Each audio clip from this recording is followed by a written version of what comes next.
Hey, welcome back to Luxury Code, where we decode what the very best agents are doing in the luxury market so you can take those tools, take those strategies, implement in your business, and ultimately get better results.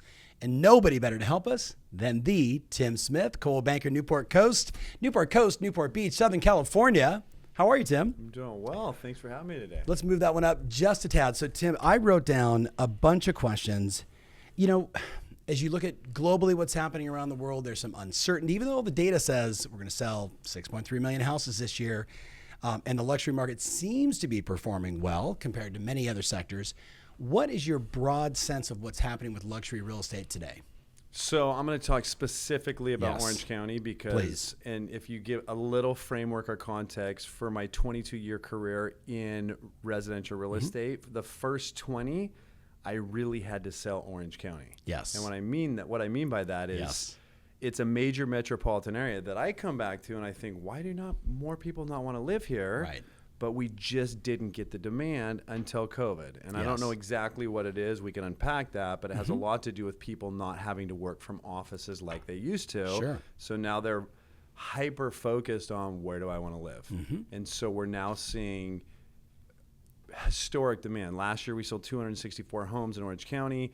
51% of the buyers we worked with or bought our properties weren't from California. How radically different is that from times in the past? 12.5 was my highest percentage. Wow. Right, so we really Wow. are kind of becoming a second home community. We're Yes. pitching out the middle class. So it's like now Newport Beach, Laguna Beach, Dana Point, Corona Mar, Seal Beach, they're on everybody's mind. Yeah. And that's something that's very unique. So it's like, and as you know, our marketing has been hyper focused, always on outside of California, Right. outside of Orange County. Right. Because Right. you always have that struggle, local buyers, local agents, they have an allergy to paying highest prices. Right.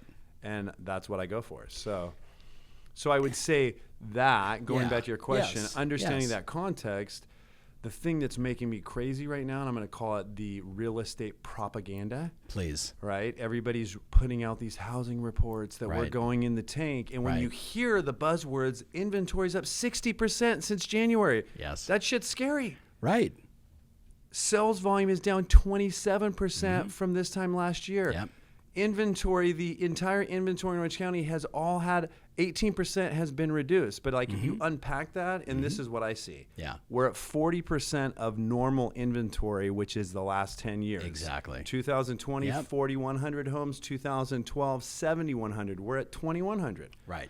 Right? And the reason... And that's all of Orange County. All not, of Orange not, County. Not And then if coastal where unpa- you and specialize. if you unpack that a little more, Yes, yes. you realize that the majority of the new inventory, that 60%, is North Orange County. Yes. Or Yeah. the seller that always likes to peek their head out when the market's at its peak. Yep.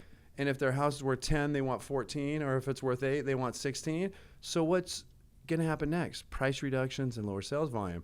But if I go out with a buyer, I'm taking a buyer out from Arizona tomorrow, sold his house in Arizona, sold his house in Cabo, sent him everything he could look at from Dana Point, and we have 3 homes to look at. Right.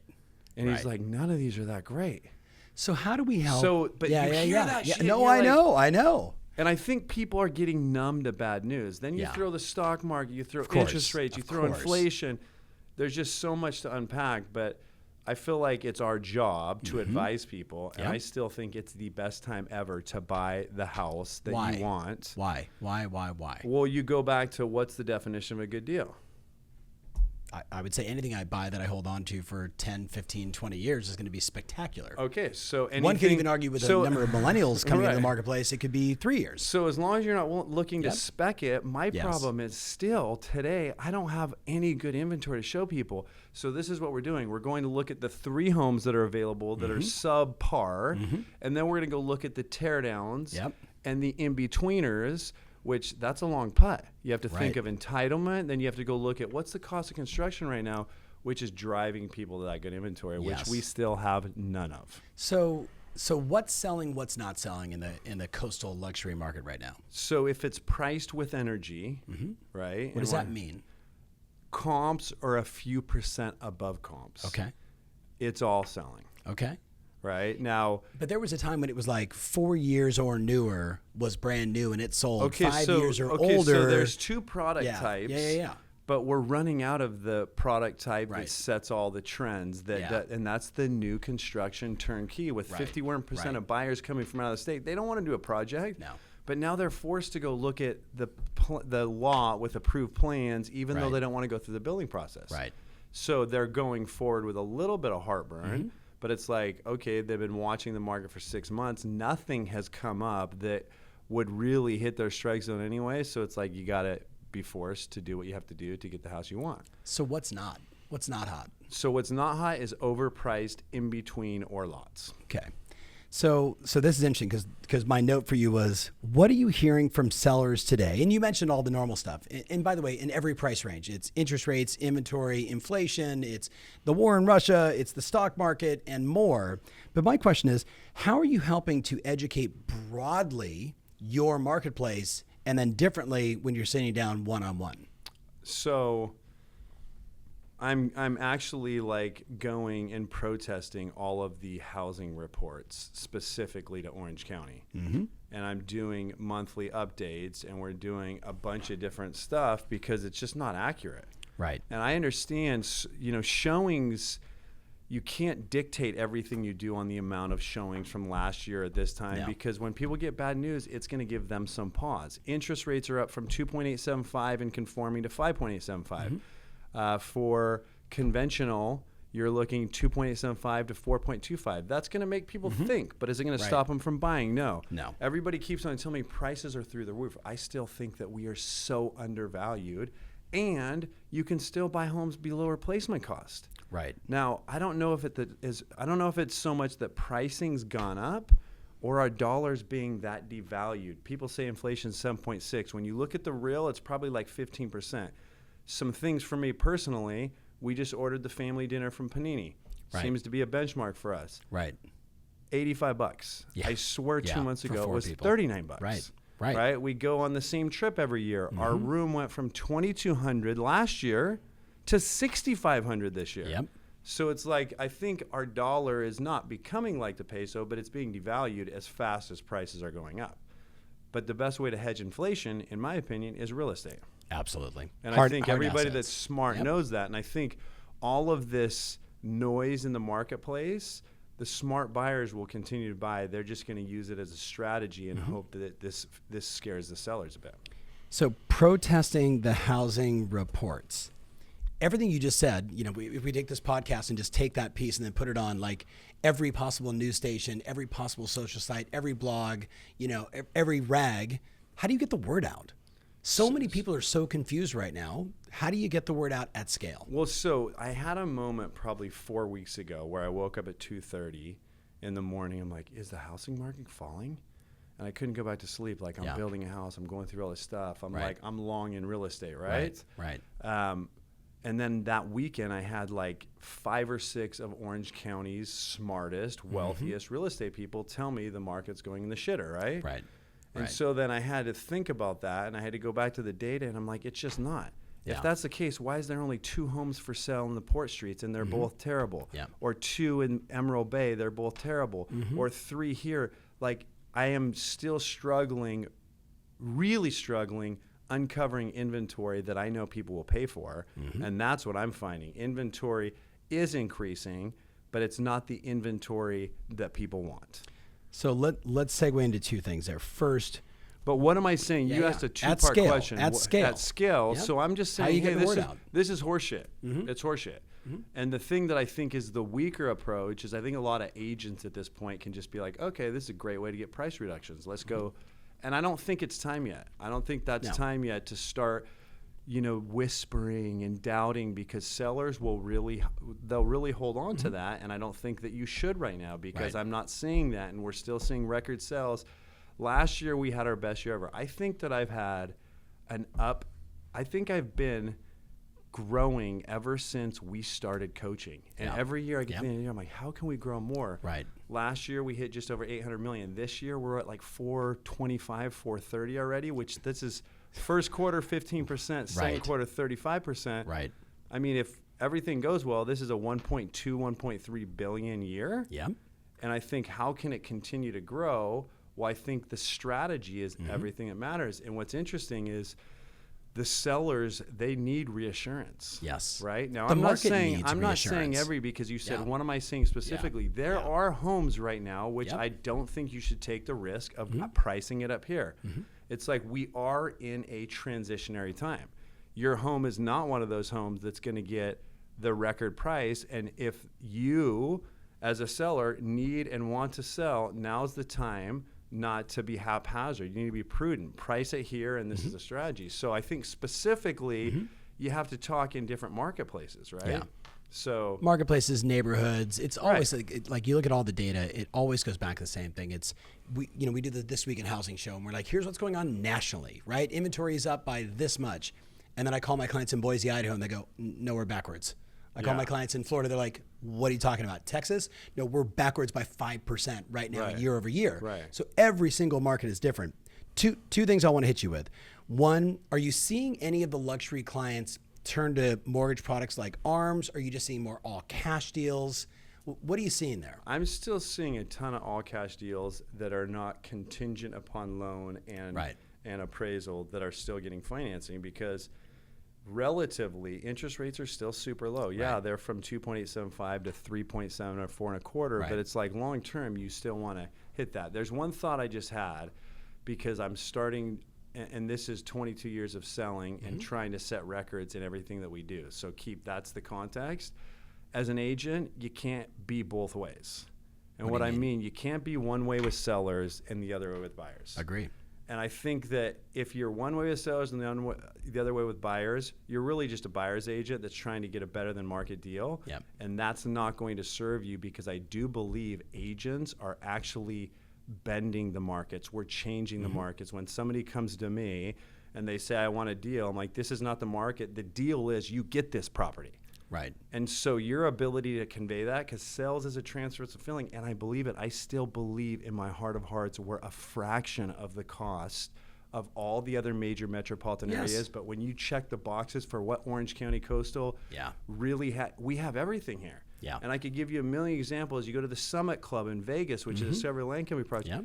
They're selling paired homes for $3,200 a square foot. Yep. We have a hard time getting that on oceanfront or bayfront. Right. You go to like Texas or Idaho or Miami, it's $5,000, $6,000, $7,000, $8,000 a foot. We're not there. No. And it's like, we're better. And I know we're better. And I could sell it better. And I love it here. And every time I travel, when I come back to my little bubble that's safe, great lifestyle, clean, great schools, I want to do everything I can to protect my little bubble. So what about off-market transactions? So how strong is it now? 30% of our business last year was off-market.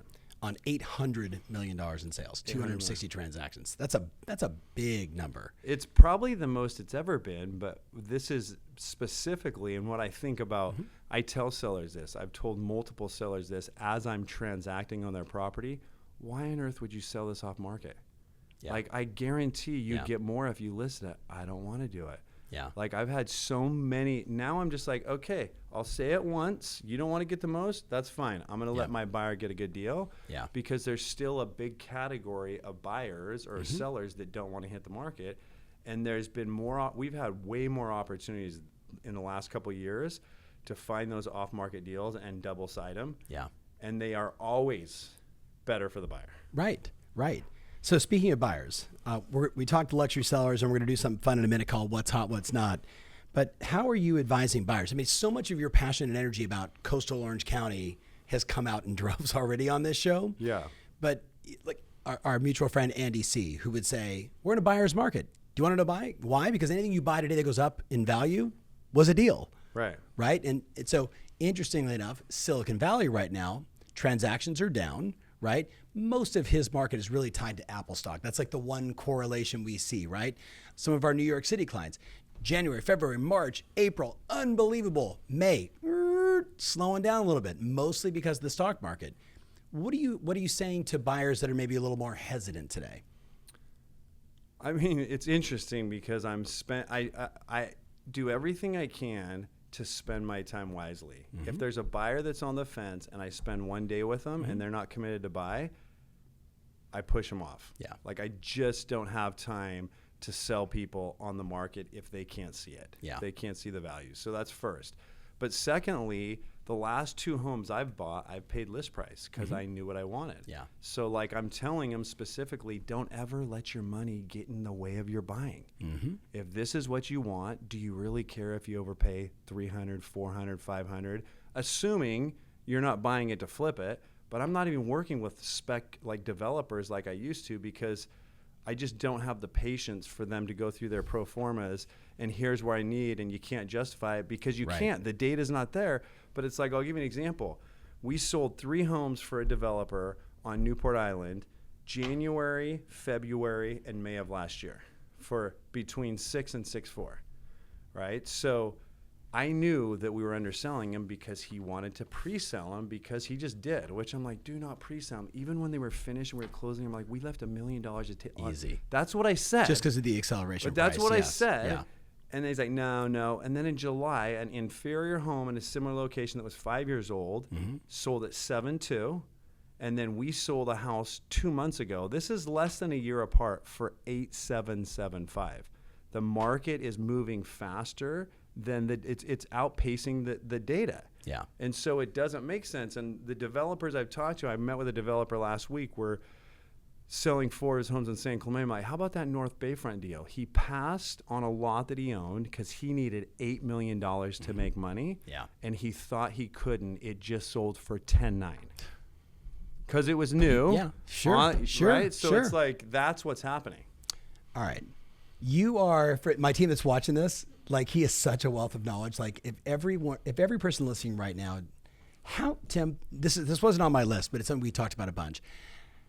What does one have to do besides curiosity and an insatiable lust to be a market expert? What do they have to do to understand their market at the level you understand it? And that you could just tell story after story about it. What do you do in your routine? Someone new is watching this like, oh my God, like the guy knows everything. How? Okay, so I talk with my agents a lot about this, and there's a few things. In my 20s, it was all about the product. Right. In my 30s, it was all about how to sell. And in my 40s, it's all about the story. Yeah. And half my appointments have nothing to do with anything I do except for stories. And I don't even go through my listing presentation. I just listen to them, listen to where they're at, and I know I have a story to show them of why we can do what we want. Yeah. And unfortunately, I think there's this need to know everything before you can really start acting, which is completely That's a wrong. mistake, yeah. Right? Yeah. And I have an agent specifically who's probably one of my best agents, and she was that way.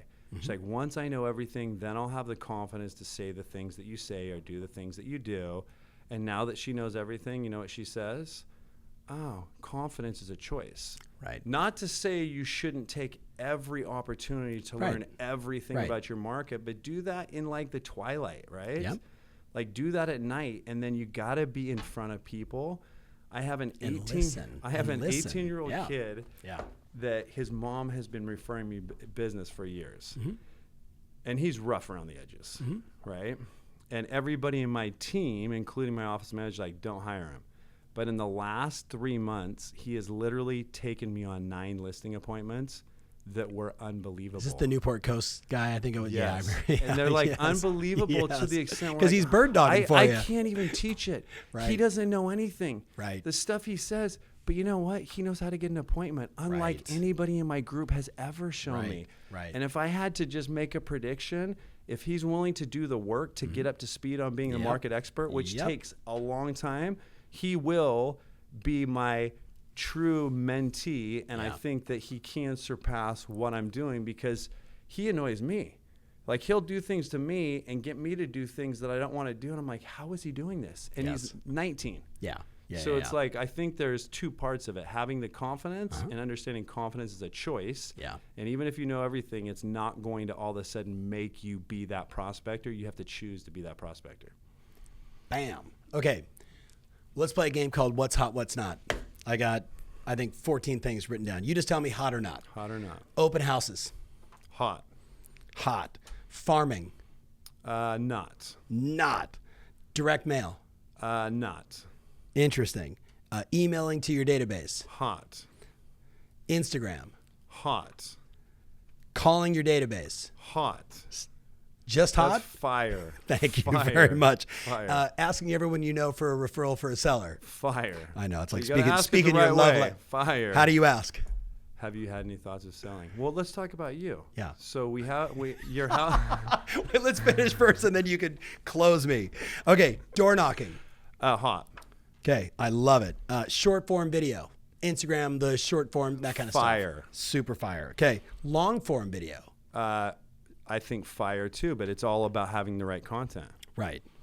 Okay, Google ads or pay per click. Well, I think I'm just going to say digital strategies in the right place. If you're targeting geographically and if you're targeting specific demographics, right. Fire. Yes. Yep. We're on the same page. Work ethic. Fire right now. Yes. Mental toughness and mindset. Like everything, double, triple fire. Leadership skills. Fire. Tim Smith. Yeah.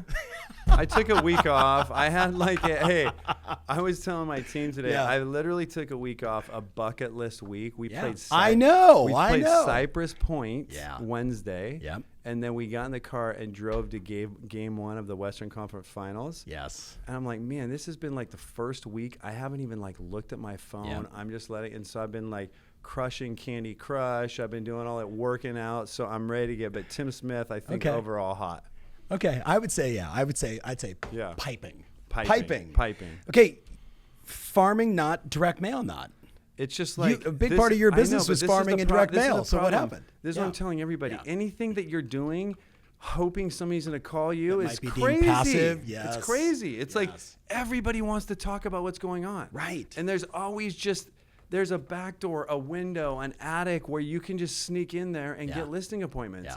And people just don't get that. So when people are like, oh, I'm farming, I'm like, oh, are you kidding me right now? Yeah. Like if you're not out in front of people having conversations, save the money. I'm still farming, still doing all that stuff, but it's all about you being out there. Yeah. And you really being like that sentinel on a tower. For sure. Telling people. And now when I'm telling people that are my people that I've respected for years and they're telling me the market's falling, I'm just like, I'm not seeing it. That's not what I'm seeing. And you know what? I used to just subordinate to your view. I'm not doing it. Yeah. And it's supporting me, and we're still getting, because this is a transitionary time, and I really believe bad news, people start to grow tired of it. Right. And there's just been so much bad news. Now, I'm not saying we're not in a transitioning market, and I'm welcoming the winter. You know how I do in winters. For sure. Winters are my growth markets. Right. We're just not in the winter yet. It's so interesting how, I talk to all these hedge fund guys and especially all the crypto guys right now. They're like, oh, the whole world, it's over. And I'm like, or real estate is still hot and you made some investments in things that maybe are a little too volatile you had no control of. I'm like, let me tell you, all my rental properties, hot. All my personal residence, hot. And if you think that you're not, if you think you don't have influence over what's happening in your marketplace, you need to check yourself because you really, it's all about mindset right now. Right. And I think there's a few things, stakes in the freezer, right? What does One that thing mean? I realized, 1.0 stakes in the freezer, everybody should be investing in real estate today. If you can't afford, go to North Carolina, go do whatever, because I have so outperformed my ability to make money with my stakes in the freezer. And the 2.0 version of stakes in the freezer is the stakes actually multiply. Bingo. You need more freezers. Right. The other thing I've always said is you got to find your vision. You got to listen to your heart, but you have to learn to love pickles, the things that you don't want to do. Right. And when I was a kid, I hated pickles. And I have a million stories of why I kept on eating pickles. I don't know when I started liking them, but that's this life, right? Yeah. You're going to have to do things you don't want to do. That's broccoli, asparagus, all those things. And I think it's email, Instagram, door knocking. The things you don't want to do most, do them. And I have all these funny texts with the Casey Leschers, the Rob Gams, all the people here, where it's like you eat the frog, just get it done and do it flamboyantly. The other thing in relationships I'm learning now more than ever is we have to fill the tank. And I'll give a quick story. I came back from Cypress Point, had an epic time, and we were going to drive to get dinner with my wife, and her car was on empty, and her tire was low. And it's something she always has wanted me to do, because that's what her dad did for her mom, and I just haven't done it. And then I thought, if someone in your life wants you to do something and you don't have to give up yourself to do it, just do it and do it flamboyantly, because one thing they want you to do is worth everything. Right. And you just can't go around on empty tanks expecting, and now more than ever, we need a culture, we need people, we need to fill the tank.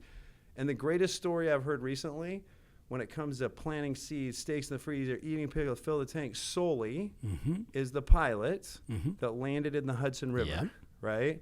He spent years putting steaks in the freezer, filling the tank, planting seeds. And they say that landing was so difficult. If he wouldn't have done that, we never know when we're going to have to take a big withdrawal. Right. And he did it, and he saved all these people. So we need to always be focused on that long game.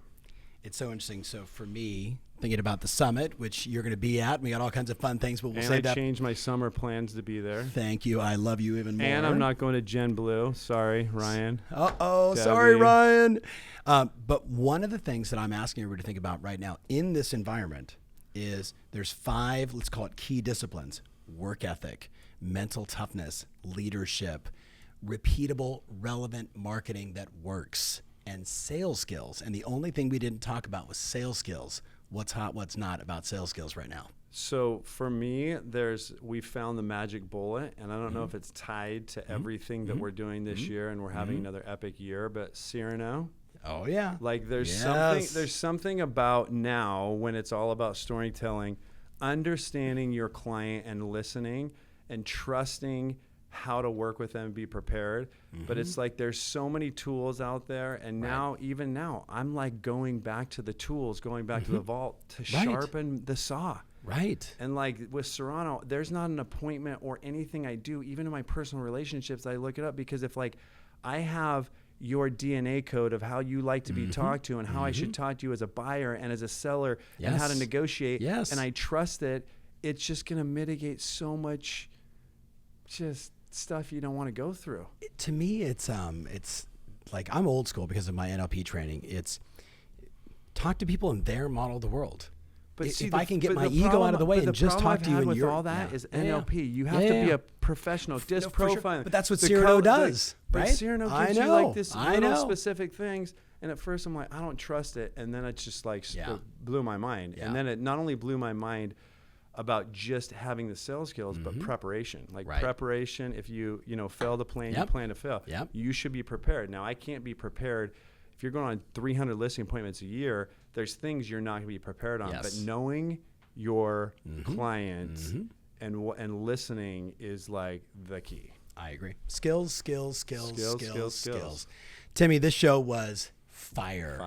I appreciate you. Hey, Newport Beach, California, but really, Seal Beach down to San Clemente, all of Southern and everything. California. All of Southern California people. Give them a call. People. Thank you so much for contributing always. Hey, take some notes, like, subscribe, share this. If you got a couple friends that are in the luxury market, but any place in the world, if you got value from this, share this message, and let's get this fire into their hands and their head, and most importantly, into action. All right, guys, we're out. We'll see you later.